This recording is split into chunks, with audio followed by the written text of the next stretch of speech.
You are, I'm 80. and you are the owner of this 28-acre patch of heaven. How did you get here? How did you decide to do this, to live in this sort of a little bit out of the way spot in New Zealand? So definitely through misadventure. We'd been living down the way in a beautiful rental, and then just through wasn't really what we were looking for. We were looking for something coastal, and then basically the house we were going for didn't come through.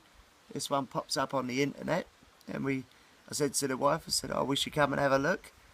And then we did. We first viewing we had. She danced straight down there on the lawn and said, "That's us. We've got to have it."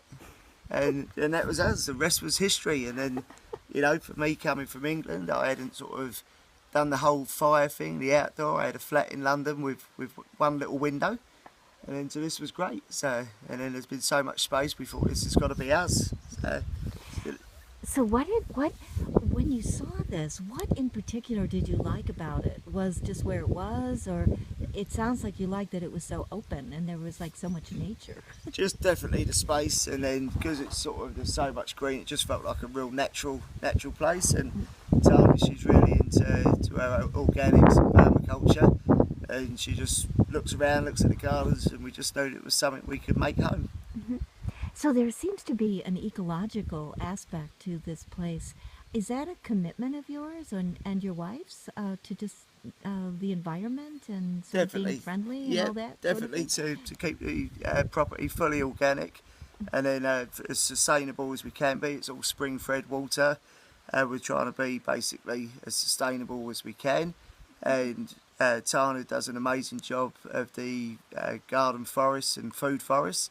So everything we planted all has a purpose, all there for eating and for the birds and the bees. So it's great. And one thing, do you prepare? You're in catering. Do you prepare food using organic or locally sourced? Because that's a big issue in the United States. Yeah, definitely. The company that we work for, we're a conscious consumer, so we source as much local as we can. We only use sustainable products. We know where everything comes from, so we use organic as much as we can. But really, it's definitely seasonal, and we pretty much know everything's local, and we know all of our suppliers and have been and met everybody where our food comes from. And why did you decide to add the Airbnb dimension, the sort of the cute little place? Let me pan right over here to the little place where we're staying because it's so cute. It's just so wonderful. How did was that part of your original plan all along? No, never part of the plan. Originally, Mum and Dad were coming from the UK, and we just thought maybe that we're going to convert that used to be the original dwelling on the property, and we thought we might just make that into a little sleep out in case they come. And then we went and done a bit of travel through Spain and through Italy, and was really inspired by Airbnb, and we thought, right, we might make that a little bit cuter and see how it goes. And since being registered as a homestay and with Airbnb, we haven't looked back. It's been great, and we've been meeting awesome people from all around the world. It's been a lot of fun. Well, it is a lot of fun, and it's a wonderful, whimsical place. And we were showering today. Louise took a shower and said, "You have to do this. You have to do this." And it's so much fun because you're looking out at the forest. And we were going to take a bath out, but Yeah. we decided got a little cold last night. But do you think that most New Zealanders are aware of or as sensitive to sustainable issues? I mean, then say, because you're not New Zealander by birth, Yeah. but do you think that they are in general, or is that too broad a statement to make? No, I think as definitely as a country, I think from the eco side, they know that they've got a beautiful country, and they know they want to look after it, and also the government are fully on board as well. Like they're proud of what they got, and they look like they want to take care of it.